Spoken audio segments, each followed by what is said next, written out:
ठीक है, तो आइए जुड़ते हैं, सीधे पढ़ाई पर चलते हैं। तो आपके लिए पहला क्वेश्चन, ये ध्यान रखेंगे, केवल संपूर्ण इतिहास, इसमें हम इतिहास को कवर करेंगे। इसके जस्ट बाद मध्य प्रदेश से संबंधित इतिहास भी शुरू करेंगे। ठीक है, क्वेश्चन हालांकि आपके लिए कंफर्टेबल है, तो आप अच्छी तरह से ध्यान रखें कि इन क्वेश्चनों को आप बहुत शालीनता से सॉल्व करने की कोशिश करें और देखें कि आपको कितने क्वेश्चन सही बन रहे हैं, किन क्वेश्चन में कौन सी कमी आपको नज़र आ रही है। तो आज का क्वेश्चन है, भारत में किस गुफा से प्राचीनतम सचित्र चित्रकारी प्राप्त हुई है। तो देखिए, ये क्वेश्चन आपका 2023 की सेकंड शिफ्ट में आ चुका है और इस क्वेश्चन से आपको और भी बहुत सारी चीज़ें सीखना है। तो इसका सही आंसर क्या है, किसमें सचित्र चित्रकारी मिलती है?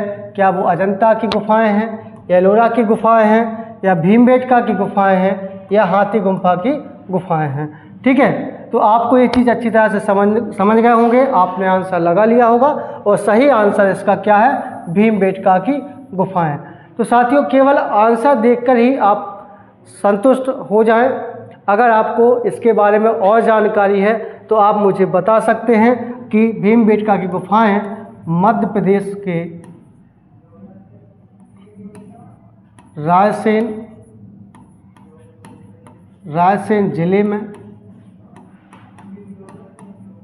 जिले के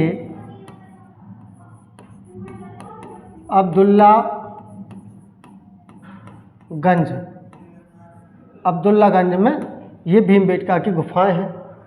अब साथ ही आपको ध्यान रखना है कि इन गुफाओं की खोज किसने की थी, यानी इन गुफाओं को सबसे पहले यानी किसने खोजा। तो आपको एक ध्यान रखना है कि इसके जो खोजकर्ता हैं डॉक्टर B.S. वाकड़कर। ठीक है, तो ये B.S. वाकड़कर जी ने सबसे पहले इनको खोजा था। और आपको ध्यान रखना है, B.S. वाकड़ जी का मतलब है कि विष्णु श्रीधर वाकड़कर। ठीक है, B.S. वाकड़कर का फुल फॉर्म क्या है, विष्णु श्रीधर वाकड़कर। और ये खोज आपको ध्यान रखना है कि 1957-58 में श्री B.S. वाकड़ जी भोपाल से इटारसी रेल मार्ग के द्वारा यात्रा पर जा रहे थे, जहाँ पर उन्हें यात्रा के दौरान क्या दिखा था, आप लोग को याद होगा, आपने क्लास में अगर लिया सुना है तो आपको पता होगा कि इन्होंने कुछ इस स्थान के आसपास कुछ चमकीले रंग के शिलालेख जैसे पत्थरों की गुफा टाइप में दिखाई दी इनको। तो ये अगले स्टेशन पर उतर के उसकी खोज में निकल गए। और इन्होंने कब खोज लिया था ये, तो 1957 और 58 के दौरान, यानी 1957 या 8 इस यही कार्यकाल उनका आता है टाइम में। इसी टाइम पीरियड में भीमबेटका की गुफाओं की खोज की थी। अब ये स्थल इतना महत्वपूर्ण क्यों है, क्योंकि ये स्थल एक पुरापाषाण काल से संबंधित, मध्य पाषाण काल से संबंधित बहुत सारी चित्रकारी को एक तरह से प्रमाण प्रदान करता है। साथ में आपको ध्यान रखना होगा साथियों कि इस स्थल को वर्ष 2003 में, ये डेट बहुत इम्पोर्टेंट रहेगी, वर्ष 2003 में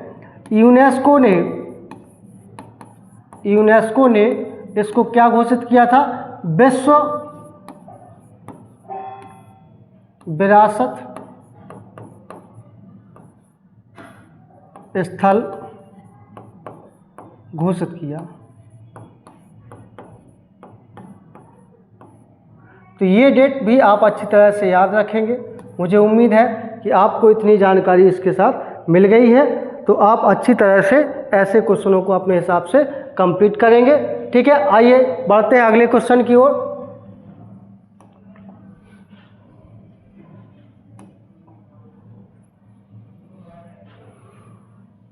हड़प्पा सभ्यता के बारे में असत्य कथन कौन सा है।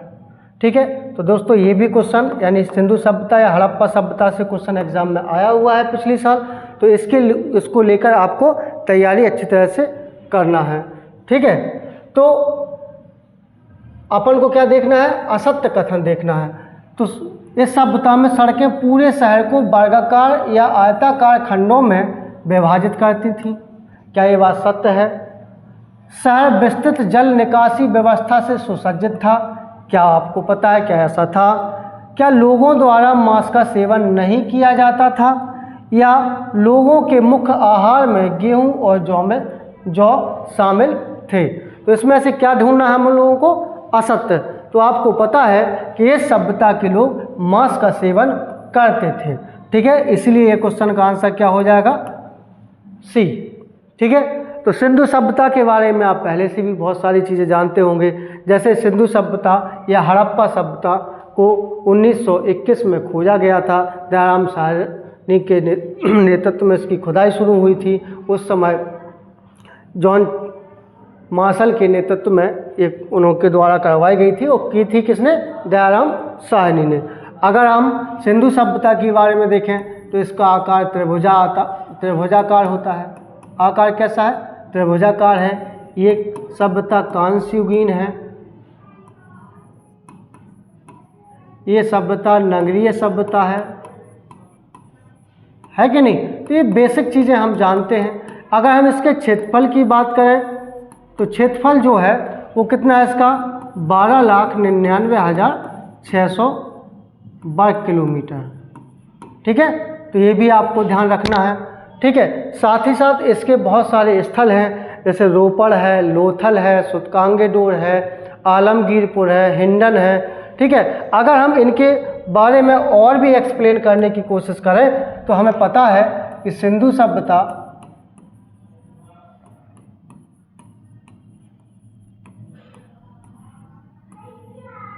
का अगर हम उत्तरी स्थल देखें तो उत्तर में क्या है? मांडा। दक्षिण में अगर इस दिशा से ले लीजिए, दक्षिण में क्या है? दायमाबाद। ठीक है, पूरब में क्या है? आलमगीरपुर।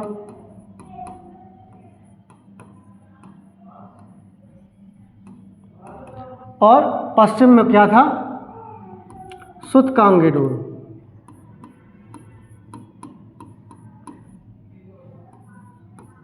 सूतकांगेडोर जो बलूचिस्तान पाकिस्तान में आता है।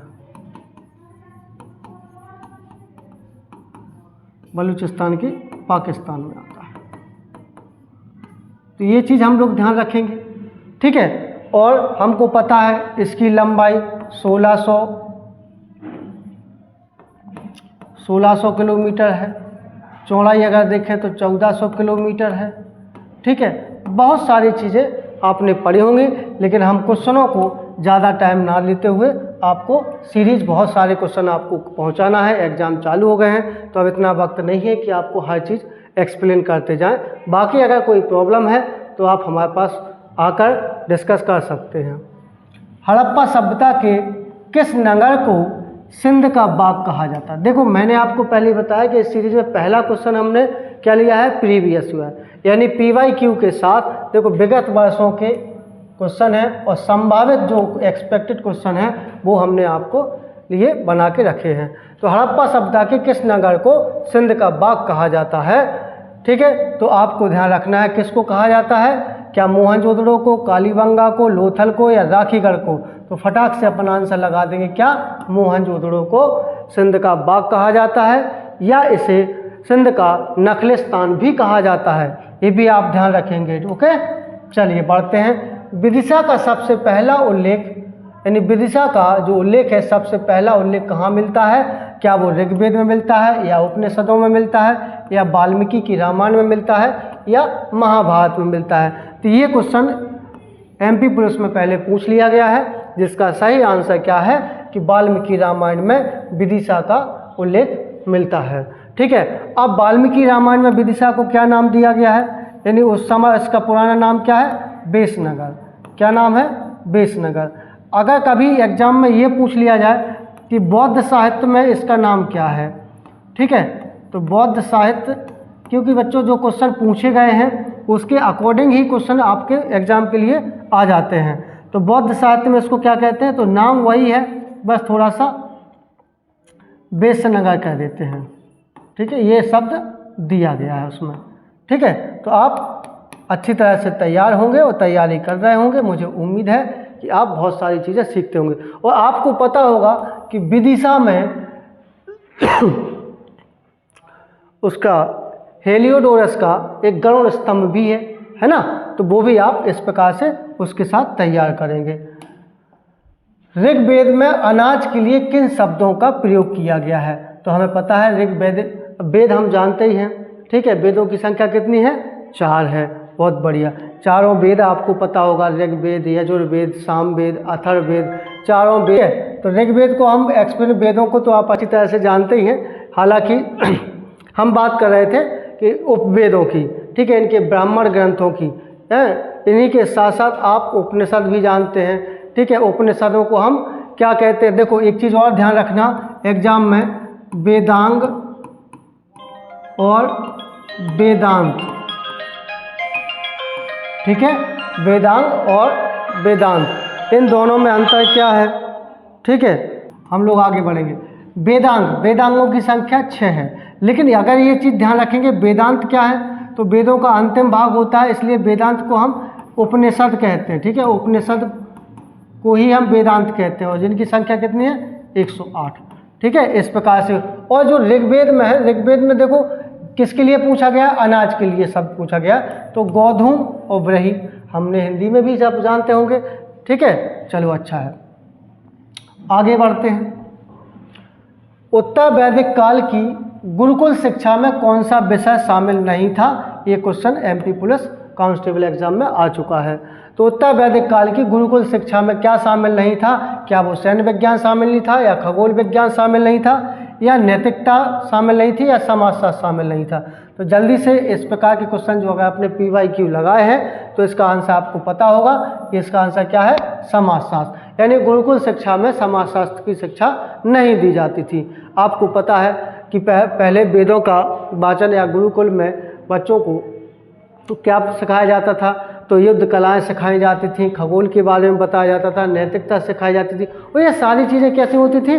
केवल गुरुजी बैठते थे, वो बच्चे सुनते थे, ठीक है। तो केवल इसीलिए आपने वेदों के वाचन में भी देखा होगा कि सारे वेदों को हम जैसे ऋग्वेद है, इन सब वेदों को क्या बोलते हैं? वेदों को हम श्रुति भी बोलते हैं, ठीक है। अपौरुषेय भी बोलते हैं। अपौरुषेय क्यों बोलते हैं? क्योंकि ये माना जाता है कि वेदों की रचना किसी पुरुष ने नहीं की है, ठीक है। वेदों को हम निगम भी कहते हैं, ठीक है। तो ये सारी चीज़ें ध्यान रखना, ठीक है। चलिए, तो ये क्वेश्चन आपका कंप्लीट हो गया है। अगला क्वेश्चन, भरहुत स्तूप निम्नलिखित में से किस राज्य में स्थित है? तो आपको पता होना चाहिए कि भरहुत स्तूप कहाँ है। तो भरहुत स्तूप कहाँ है? मध्य प्रदेश में, ठीक है। मध्य प्रदेश के सतना के पास क्या कौन सा स्तूप है? तो भरहुत स्तूप है। और आपको पता होगा धमेक स्तूप है, सांची स्तूप है, ठीक है। ये सभी स्तूपों को आप अच्छी तरह से रिवाइज करेंगे। बुद्ध ने बोधगया में महाबोधि मंदिर परिसर में कमल तालाब के पास कौन सा सप्ताह बिताया था? यानी महाबोधि मंदिर जो है परिसर है उसमें कमल तालाब है। कौन सा तालाब? कभी कभी यही पूछ लें कि कमल तालाब किस बौद्ध मंदिर परिषद में स्थित है? तो महाबोधि मंदिर परिषद में क्या है? कमल तालाब, जिसके पास गौतम बुद्ध ने कौन सा सप्ताह बिताया था? तो ये 6ठा सप्ताह है। इतने अच्छी तरह से क्वेश्चन ये पहले भी पूछा जा चुका है, ठीक है। गौतम बुद्ध के बारे में आपने पढ़ा होगा और मुझे उम्मीद है आपकी तैयारी बहुत अच्छी चल रही होगी। लेकिन साथ ही हम आपको और भी सारी चीज़ें बताते हैं, जैसे निम्नलिखित में से किस पिटक में, जैसे हम जानते हैं कि बौद्ध धर्म में जो महत्वपूर्ण ग्रंथ है वो त्रिपिटक है। त्रिपिटक में बुद्ध की शिक्षाएं शामिल थीं। तो त्रिपिटक कौन से थे? जैसे सुत्त पिटक था, विनय पिटक है, अभिधम पिटक है, ये पिटक में शामिल नहीं है। तो ये अभी हम बात कर रहे हैं किसके? पिटक की बात कर रहे हैं। लेकिन अभी जो क्वेश्चन आपसे पूछा गया वो क्या पूछा गया? किस पिटक में बौद्ध की शिक्षाएं हैं? तो पिटक तो हमें पता है, एक ये हो गया हमारा, एक ये हो गया और एक ये हो गया। तो अपन लोगों को ध्यान रखना है कि गौतम बुद्ध की जो शिक्षाओं का वर्णन है वो किस में है? सुत्त पिटक में। तो इसका आंसर तो हमारा ये हो जाएगा, ठीक है। विनय पिटक में क्या है? तो संघ के जो नियम थे, बौद्ध में जो बौद्ध संघ था, भिक्षु थे और भिक्षुणियाँ थी, उनके जो संघ था उन संघ के लिए जो नियम बनाए गए थे वो किस में है? सुत्त पिटक में है। ये बात अच्छी तरह से ध्यान रखना, ठीक है। यानी आप यहाँ पर थोड़ा सा अगर ना पता हो तो याद रखना, संघ के नियम किस में है? विनय पिटक में। और अभिधम पिटक में क्या है? तो जो गौतम बुद्ध ने अपने दार्शनिक विचारों का प्रतिपादन किया है, विचार दिए हैं, उपदेश दिया है, ठीक है, उन सभी का वर्णन किस में है? अभिधम्म पिटक में है। तो आप इस प्रकार से अपना रिवीजन कंटिन्यू करते रहें। चलिए आगे बढ़ते हैं। मुक्तागिरी में पहाड़ी के चारों ओर दिगंबर जैन संप्रदाय के कितने मंदिर बिखरे हुए हैं? तो ये क्वेश्चन देखो एग्जाम में आ चुका है, ठीक है। मुक्तागिरी पहाड़ी के चारों ओर दिगंबर जैन संप्रदाय के कितने मंदिर बिखरे हुए हैं? तो आंसर क्या है इसका? 52, यानी 52 मंदिर बिखरे पड़े हैं। तो हम जानते हैं कि जैन धर्म में 2 संप्रदाय हुए हैं, श्वेतांबर और दिगंबर। जैन धर्म के जो संस्थापक माने जाते हैं, आरंभकर्ता माने जाते हैं, उन्हें हम ऋषभदेव कहते हैं, यानी उनका नाम क्या है? ऋषभदेव, और उनको आदिनाथ के नाम से भी जाना जाता है। अच्छी बात है, आप अच्छी तरह से रिवाइज करें, कोई दिक्कत नहीं है, हम आपको लगातार क्वेश्चन अपडेट करते रहेंगे, ठीक है। अभी ये आपका PYQ विथ एक्सपेक्टेड है, बाकी सारे क्वेश्चन हम अगली सीरीज जो लाने वाले हैं तो उसमें हम पूरा एक्सपेक्टेड क्वेश्चन रखेंगे, क्योंकि हमें उम्मीद है कि हमारे सभी साथियों ने PYQ लगा लिए होंगे, और लगा लिया है तो वो हम आपको उसी के अकॉर्डिंग आपको ये बताना चाहते हैं कि आप इसी के अकॉर्डिंग अगर तैयारी करेंगे तो आपकी तैयारी में काफ़ी मजबूती आएगी। तो जैन धर्म में पंचवेद के संदर्भ में निम्नलिखित में किसका अर्थ है चोरी ना करना? तो पंचवेद हमें पता है, ठीक है। अब पंचवेदों में चोरी ना करना क्या अहिंसा का अर्थ है, या ब्रह्मचर्य का अर्थ है, या अस्तेय का अर्थ है, या अपरिग्रह का अर्थ है? तो अस्तेय दर्शाता है क्या? चोरी ना करना। अपरिग्रह में क्या होता है कि संपत्ति का संग्रह ना करना। ब्रह्मचर्य में क्या होता है? ज्ञानेंद्रियों को नियंत्रित करना, ठीक है। और अहिंसा आप जानते ही हैं, ठीक है, गांधी जी पूरे सिद्धांत पर चले हैं। नेक्स्ट क्वेश्चन है मौर्य साम्राज्य के संबंध में गलत कथन। भाई ऐसी बात ध्यान रखेंगे, गलत कथन का चयन करना है अपन को। अब देखो एक ही क्वेश्चन में पूरा मौर्य साम्राज्य की काफ़ी अच्छी जानकारी है, और ये जानकारी आपको एग्जाम में पहले पूछी भी जा चुकी है कि मौर्य काल में प्रांत के मुखिया को क्या कुमार या आर्यपुत्र कहा जाता था, ये आपको बताना है। प्रांतों को जिलों में विभाजित किया गया था जिन्हें जनपद कहा जाता था। गांधार साम्राज्य का एक प्रांत था, गांधार यानी मौर्य साम्राज्य का एक प्रांत था। साम्राज्य अधिक विकेंद्रीकृत था। तो आप मुझे बताएं कि इसमें से कथन कौन सा गलत है? तो आपको ये ध्यान रखना है कि प्रांतों के मुखिया को कुमार या आर्यपुत्र कहा जाता था, और प्रांतों को जिलों में विभाजित किया गया था, ठीक है। और गांधार साम्राज्य का भी मौर्य साम्राज्य में एक प्रांत था, और साम्राज्य अत्यधिक विकेंद्रीकृत नहीं, कैसा था? एकीकृत था, ठीक है, बिखरा हुआ नहीं था। साम्राज्य कैसा था? एकत्र था, ठीक है। तो ये गलत आंसर था जो आपसे एग्जाम में पूछ लिया गया है, और आपको इस चीज़ ध्यान रखना है कि छोटी छोटी गलतियां आप एग्जाम में ना करें। मौर्य साम्राज्य के प्रांतों एवं उनकी राजधानियों के साथ कौन सा युग्म सही सुमेलित नहीं है? भाई ये गलत नहीं है, गलत है, सुमेलित नहीं है, ऐसे क्वेश्चनों को आप ध्यान रखेंगे। इसीलिए अगर वो नहीं था तो हमने अपने एक्सपेक्टेड क्वेश्चन में ऐसी तरह का क्वेश्चन तैयार करके दिया है ताकि आपसे कोई एग्जाम में गलती ना हो। और ये आप विश्वास माने, अगर आप इन क्वेश्चंस के सीक्वेंस के साथ तैयारी कर रहे हैं और अच्छी तरह से आप सही जवाब दे पा रहे हैं तो उम्मीद है आपका एग्जाम बहुत अच्छा होगा और आपको सफलता जरूर मिलेगी। तो मौर्य साम्राज्य के प्रांतों एवं उनकी राजधानियों के साथ कौन सा युग्म सुमेलित नहीं है? तो मौर्य काल में उत्तरापद की राजधानी तक्षशिला थी, अवंती राष्ट्र की राजधानी उज्जैनी थी, कलिंग की राजधानी सुवर्णगिरी ये नहीं थी, दक्षिणापद की राजधानी सुवर्णगिरी थी। ये बात बिल्कुल सही है। तो अपन को क्या चाहिए? सुमेलित नहीं है, तो ये सुमेलित नहीं है, क्योंकि कलिंग की राजधानी क्या थी? तोसली थी, ठीक है। ये चीज़ आपको ध्यान रखना है। चलिए नेक्स्ट क्वेश्चन पे काम करते हैं। सेल्यूकस प्रथम द्वारा चंद्रगुप्त मौर्य के दरबार में, यहाँ ध्यान रखना, सेल्यूकस निकेटर, ठीक है, सेल्यूकस निकेटर और चंद्रगुप्त प्रथम नहीं, सेल्यूकस प्रथम या सेल्यूकस निकेटर बात एक ही चीज़ है, ठीक है, ये ध्यान रखेंगे। तो सेल्यूकस निकेटर द्वारा या सेल्यूकस प्रथम द्वारा चंद्रगुप्त मौर्य के दरबार में निम्नलिखित में से कौन सा दूत भेजा गया था? तो आपको पता है कि सेल्यूकस निकेटर कौन था? तो सेल्यूकस निकेटर सिकंदर का थल सेनापति था। ठीक है, क्योंकि सिकंदर के 2 प्रकार के सेनापति थे। जल सेनापति का क्या नाम है?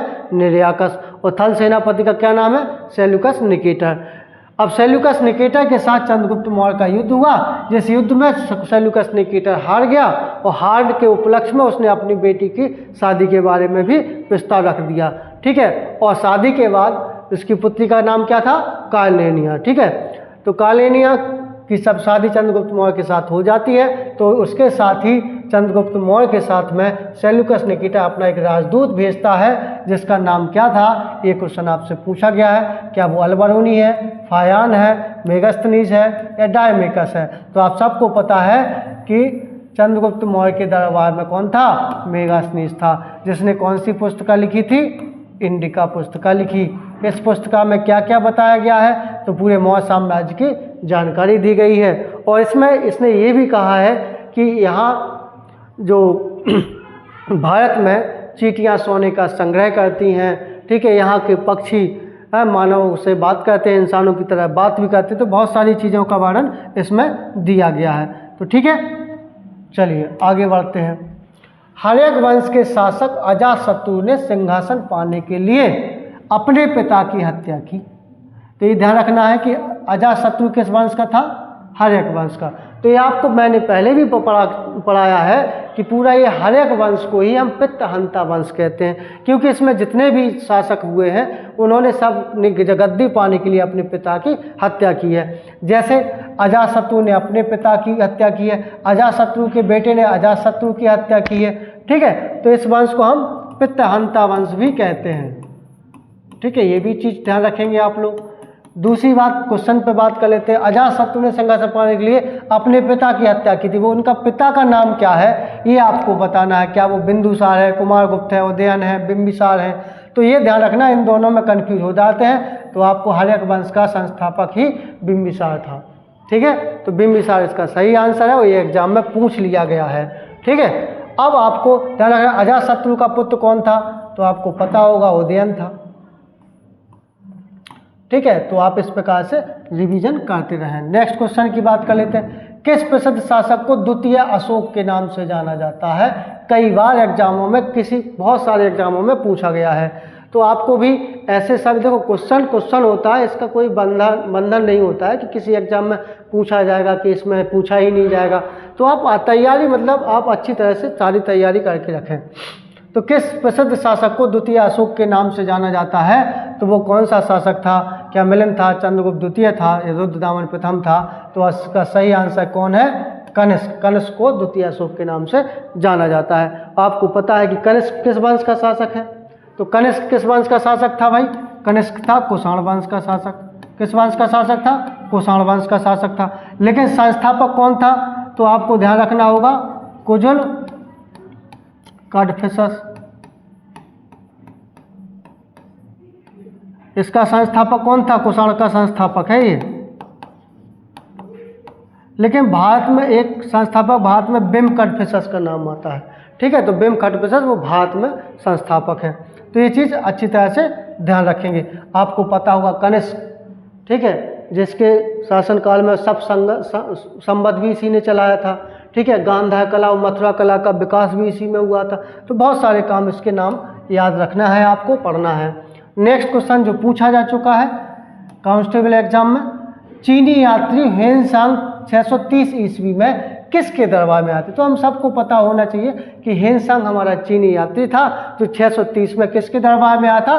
तो फटाक से आंसर लगा देंगे हम, हर्षवर्धन के शासनकाल में आया था। ठीक है, क्योंकि ये चीज़ अपन को जितना जल्दी अपन फास्ट क्वेश्चनों पर रिवाइज कर ले उतना बढ़िया रहेगा।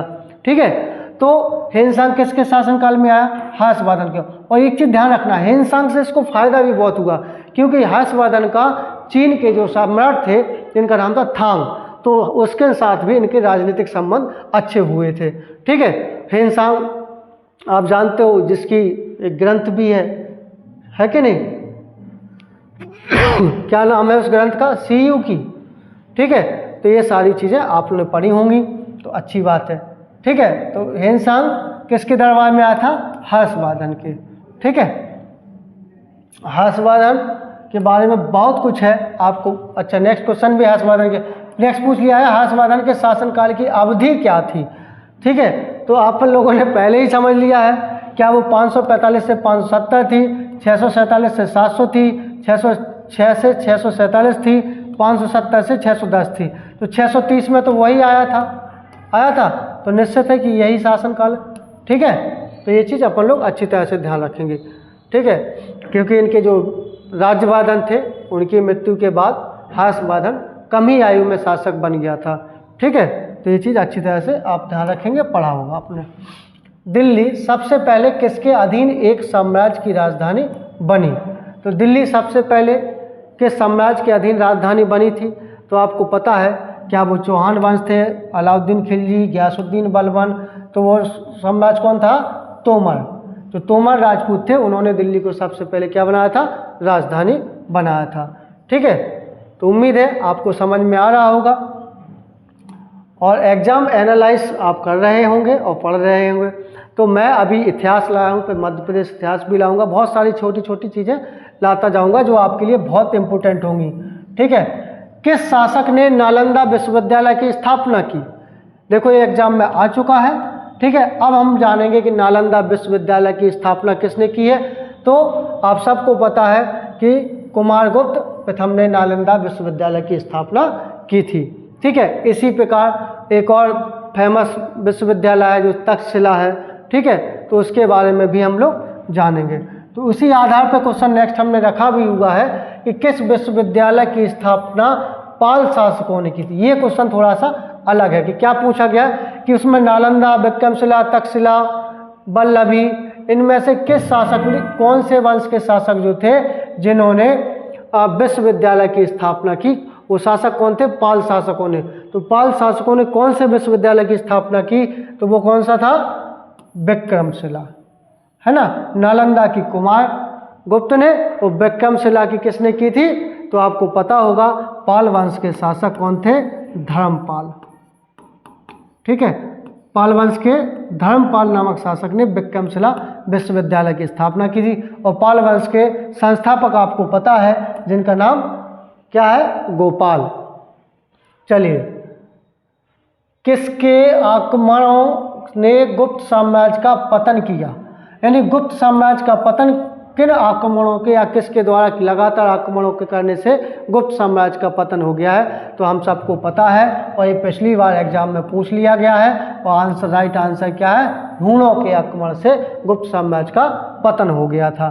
ठीक है, हूणों ने जब स्कंदगुप्त का शासन चल रहा था उस समय आक्रमण किए, उसी के बाद गुप्त साम्राज्य का पतन होना शुरू हो गया। नेक्स्ट क्वेश्चन है, शकों पर विजय प्राप्त करने के बाद निम्नलिखित में से किसने विक्रमादित्य की उपाधि धारण की?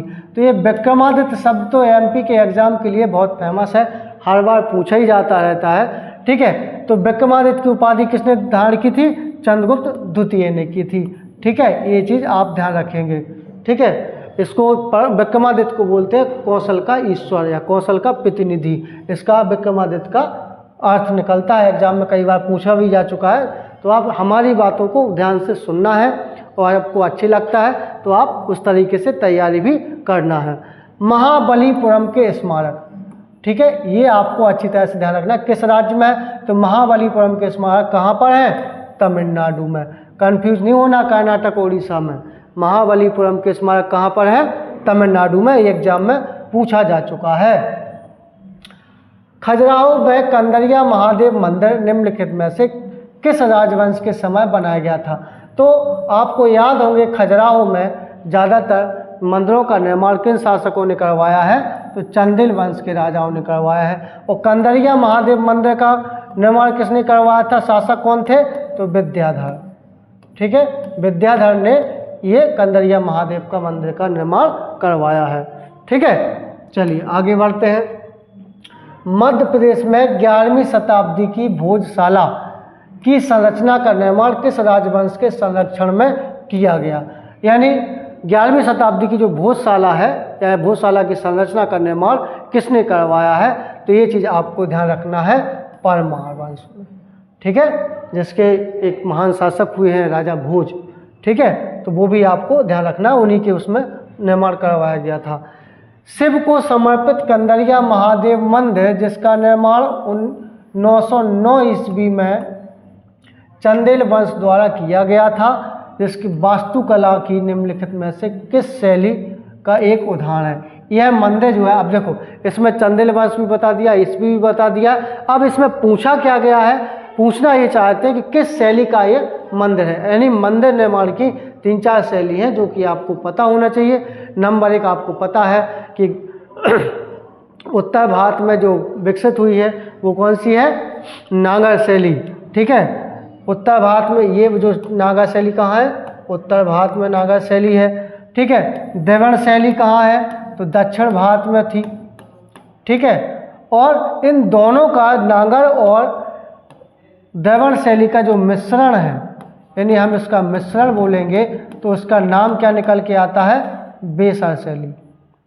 ठीक है, कौन सी शैली, बेसर शैली। तो अपन को पता चल गया है कि 3 शैली। एक चीज़ और भी ध्यान रखना, कभी पूछा जाए कि पंचायतन शैली का संबंध कैसे, यानी है तो, या पंचायतन शब्द का संबंध कैसे है, तो आप सीधा आंसर लगाएंगे मंदिर निर्माण शैली से। ठीक है, पंचायतन शब्द से तात्पर्य कहाँ से निकल के आएगा, मंदिर निर्माण। क्योंकि आपने देखा होगा एक बीच में बड़ा मंदिर रहता है, उसकी चारों दिशाओं में छोटे छोटे मंदिर रहते हैं, जिसे हम पंचायतन शैली बोलते हैं। और ये किससे संबंधित है, मंदिर निर्माण से।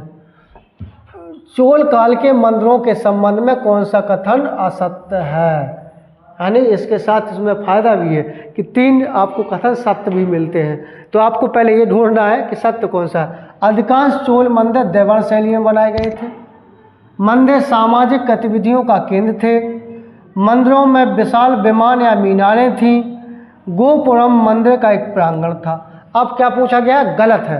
तो इनमें से कौन सा गलत है, देखो दक्षिण भारत में आपको बता दिया है द्रविड़ शैली, तो चोल जो थे दक्षिण भारत में ही चोलों ने मंदिरों का निर्माण किया, शासन ही था उनका, तो ये सही है। सामाजिक गतिविधियों का केंद्र बनता था, मतलब हुआ करता था। और मंदिरों में विशाल मीनारें आपने देखो, लंबे लंबे बड़े मंदिर बनाए जाते थे द्रविड़ शैली के, तो ये भी सही है। बस यहाँ ध्यान रखना, गोपुरम जो शब्द है, ये जो गोपुरम शब्द है मंदिर का प्रांगण नहीं, क्या होता था, प्रवेश द्वार होता था।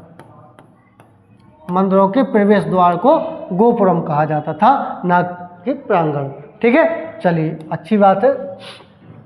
काकतीय वंश के रुद्रेश्वर रामप्पा मंदिर तेलंगाना के किस गांव में स्थित है। देखिए भाई, ये एग्जाम में पूछा गया है, अंदर से अगर सीधा सीधा पूछते थे रामप्पा मंदिर तेलंगाना, ठीक है, अब ये पूछ लिया गया है कि तेलंगाना में भाई किस गांव में रामप्पा मंदिर है, तो क्या वो अंकापुर है, पल्लीकोंडा है, अयपुर है या पालमपेट है। तो आपको ध्यान रखना है कि एग्जाम में पूछा गया है और इसका सही आंसर क्या है, पालमपेट में है। कौन सा, रामप्पा मंदिर। ठीक है, काकतीय वंश के शासकों ने इसको बनवाया था। चलिए, एहोल में, एहोल मतलब एहोल अभिलेख में रावण फाड़ी गुफा, यानी एहोल में रावण फाड़ी गुफा दुर्गा मंदिर किस राजवंश की स्थापत्य शैली को चित्रित करते हैं। अब देखो एहोल में कौन थे, यानी आपने पता होगा एहोल अभिलेख भी लिखवाया गया है, बहुत अच्छी तरह समझना। एहोल अभिलेख किसने लिखा था, रवि कीर्ति ने। किसके शासनकाल में, तो वो थे पुलकेशन द्वितीय। और पुलकेशन द्वितीय किस साम्राज्य से थे, किस वंश से, तो वातापी के चालुक्यों से थे। ठीक है, तो इस प्रकार से अगर आपने पढ़ा हुआ है तो आप वैसे भी आप कॉमन फैक्ट लगाते हुए आप सही कर सकते हैं। ठीक है, चलिए, वैसे ये दुर्गा मंदिर है, वहाँ पर दुर्गा माँ की स्थापना हुई नहीं है, मूर्ति नहीं है। नेक्स्ट, चोल, चेर और पांड्य राजवंश भारत के किस प्राचीन काल से संबंध, तो ये तीनों राजवंशों का संबंध किससे है, तो आपने पहले ही पढ़ा है, संगम काल। दक्षिण भारत में तीनों वंशों का एक जो समग्र अध्ययन है वो क्या है, संगम काल में देखने को मिलता है। और चोल, इसमें एक चीज़ और ध्यान रखना, चोल जो साम्राज्य था वो अगर हम दिशाओं में बांट दें तो चोल कहाँ था, उत्तर पूर्व में, और यहाँ था पांड्य मतलब दक्षिण पूर्व में, और दक्षिण पश्चिम में थे चेर। ये चीज़ आप ध्यान रखेंगे। ठीक है, चलिए जैसे पांच साम्राज्य में जो राजकीय प्रतीक था कार्प था। कार्प क्या होता था? कार्प किसे कहते थे? तो एक प्रकार की मछली हुआ करती थी, ठीक है। और उसमें जिनका धनुष भी है प्रतीक, ठीक है। तो इस प्रकार से आप अध्ययन करें, कोई दिक्कत नहीं। अगर आपने पढ़ा है बहुत अच्छी बात है, अगर कुछ कमी थोड़ी बहुत रह गई है तो थोड़ा सा आप रिवीजन करते रहें, ठीक है। बाकी हम आपके साथ हैं, मेहनत कर रहे हैं, आप भी साथ में मेहनत, आपके लिए मेहनत को कामयाब बनाने के लिए ही हम लोगों का काम है, ठीक है। अगर कोई भी दिक्कत है आप हमें संपर्क कर सकते हैं, हम आपकी हर समय मदद करेंगे, ठीक है। ब्राह्मणों को भूमि दान करने वाले सर्वप्रथम कौन थे भाई? ये क्वेश्चन आपको बताना है, एक्सपेक्टेड क्वेश्चन है। तो ब्राह्मणों को भूमि दान करने वाले सबसे पहले कौन थे? तो आपको सबको पता होगा, सबसे पहले सातवाहनों ने ब्राह्मणों को भूमि दान करने का काम किया था। और आपको पता है सातवाहन वंश यानी प्राचीन भारत में सबसे सर्वाधिक समय तक जो शासन करने वाला वंश था वो सातवाहन ही था, ठीक है। इन्होंने ही सीसे तथा प्रोटीन के सिक्के चलवाए थे, ठीक है। चलिए, बौद्ध काल में सबसे पुराना स्तूप कौन सा है? देखिए आगे ना स्तूप, बौद्ध काल में सबसे पुराना स्तूप, तो बौद्ध काल में सबसे पुराना स्तूप कौन सा है? सांची का, है कि नहीं? जो किसके द्वारा बनवाया गया था? अशोक के द्वारा, है ना। तो ये भी आपको ध्यान रखना है, सांची स्तूप, है कि नहीं? ये भी कहाँ है? भोपाल के निकट रायसेन में, बहुत बढ़िया। तो सांची स्तूप आप कंप्लीट करेंगे। धामेक स्तूप आप ध्यान रखेंगे कहाँ है? तो ये उत्तर प्रदेश में है। महाबोधि स्तूप कहाँ पर है? तो महाबोधि बिहार में ही है, ठीक है। सांची स्तूप आपको पता चल गया है कि ये मध्य प्रदेश में है। और केसरिया स्तूप कहाँ है? तो ये उत्तर प्रदेश में है, ठीक है। तो इस प्रकार से आप अपडेट करके रखें। फास्ट रिवीजन करना है अपन लोगों को, ताकि अभी इतिहास है, फिर भूगोल है, और इनका मध्य प्रदेश का भी इतिहास लेना है, भूगोल भी सबका थोड़ा थोड़ा रिवीजन करते जाइए एकदम सॉलिड तरीके से। तो वैदिक काल के एक चरण में राजा को गोपति कहा जाता था। अब गोपति शब्द का अर्थ क्या है ये आपसे पूछा गया है। तो गोपति शब्द का अर्थ क्या होता है? तो वैदिक काल में गोपति किसको कहते थे? सीधे सीधे ध्यान रखेंगे, मवेशियों का स्वामी। ध्यान रखेंगे, लोगों का स्वामी नहीं कर देना। किसका स्वामी होगा? मवेशियों का स्वामी। जो पालतू जानवर हुआ करते थे, बहुत सारे जानवर पालते थे उनको। मंदिरों की पाल शैली किस में पाई जाती है, यानी किन राज्यों में पाई जाती है? तो पाल शैली का सीधा सीधा संबंध किससे है? बिहार और बंगाल से, ठीक है। सीधा सीधा आप ध्यान रखेंगे किससे है? बिहार और बंगाल से। नेक्स्ट क्वेश्चन, भगवान आदिनाथ जी की सबसे बड़ी मूर्ति किस जिले में स्थित है? तो आपने पढ़ा होगा, ये बहुत इंपॉर्टेंट, देखो एग्जाम में आया हुआ है और एमपी के बहुत सारे एग्जामों में आता है, केवल पुलिस में ही, बहुत सारे एग्जामों के लिए ये महत्वपूर्ण क्वेश्चन है। तो भगवान आदिनाथ जी की सबसे बड़ी मूर्ति कहाँ पर पाई जाती है? तो बड़वानी में। आपने पढ़ा होगा, बड़वानी के 52 गजा में भगवान आदिनाथ की मूर्ति स्थापित है, ठीक है। तो आप इस तरीके से याद रखेंगे। आदिनाथ जी कौन है भाई साहब? आदिनाथ जी का संबंध किस धर्म से? तो जैन धर्म से, ठीक है। क्यों जैन धर्म, यानी आदिनाथ किसको कहते थे? तो अभी आप लोग को पहले भी बताया गया है, ऋषभदेव को, ठीक है, जो जैन धर्म के क्या है? संस्थापक। क्लियर? बाकी आप अच्छा पढ़ रहे हैं, कोई बात नहीं, आप क्वेश्चन को आप एनालाइज कीजिए किस तरीके के क्वेश्चन पूछे गए हैं। अजंता की गुफाएं एलोरा के किस दिशा में और कितने किलोमीटर दूर है या स्थित है? ऐसा क्वेश्चन पूछा गया है सीधा सीधा। तो आपको सभी क्वेश्चन आपके सामने लाए गए हैं। तो अजंता की गुफाएं एलोरा, देखो दोनों गुफाएं कहाँ पर है? सबको पता है महाराष्ट्र में, है कि नहीं? अब महाराष्ट्र में है तो ज़्यादा से ज़्यादा कितना दूरी हो सकती है? 10 किलोमीटर हो सकती है, 100 किलोमीटर, 500, 1000 तो बहुत ज़्यादा हो जाएगी, है कि नहीं? लेकिन यहाँ पर सीधा सीधा अपन को अंदाज या तुक्का मारने की कोशिश नहीं करना है। तो सीधा ध्यान रखना है 100 किलोमीटर उत्तर पूर्व में एलोरा की गुफाएं स्थित हैं, ठीक है। चलिए, पूछा गया है क्वेश्चन। नेक्स्ट है भरत के नाट्य शास्त्र में। आपको पता है नाट्य शास्त्र के जो लेखक कौन है? भरत मुनि, है ना। पूरा संगीत से संबंधित है, मधुर रूपों का वर्णन किस में मिलता है? तो ये क्वेश्चन थोड़ा सा पूछा गया है, आपको ध्यान रखना है। नामक मधुर रूपों का वर्णन किस में मिलता है? आम में, ताल में, जाति में, वाणी में। तो इनका विभाजित किया गया है नाट्यशास्त्र, तो उसमें जाति में मधुर रूपों का वर्णन किया गया है, जो आपको ध्यान रखना है अच्छी तरीके से।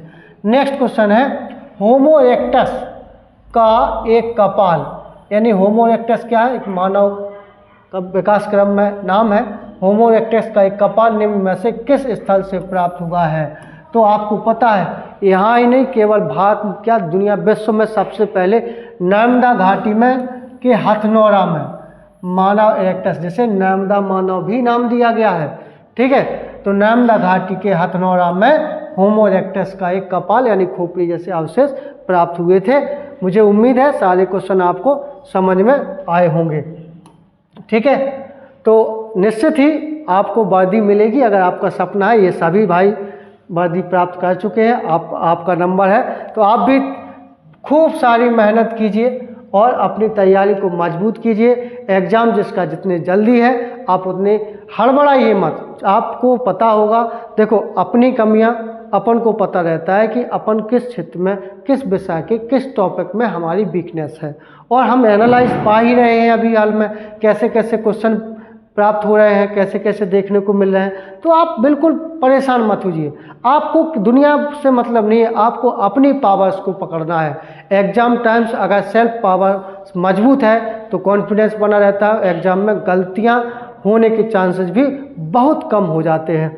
तो आप अपने आप पर विश्वास बनाए रखें, और आपकी ये कोचिंग और आपका पूरा स्टाफ आपके लिए हमेशा तैयार है, ठीक है। और ये वर्दी है, इसके साथ साथ इस कोचिंग ने शिक्षक भर्तियों में भी सफलताएं प्राप्त की हैं, और इसके साथ ही साथ अगर हम देखें तो कई प्रकार की भर्तियों में सफलताएं प्राप्त करा चुके हैं। जैसे कि ये 2 बंदे नेवी में हैं, बाकी पुलिस है, आर्मी है, रेलवे है, टीचर हैं, सभी प्रकार के इसमें भाई सिलेक्शन दिए गए हैं, ठीक है।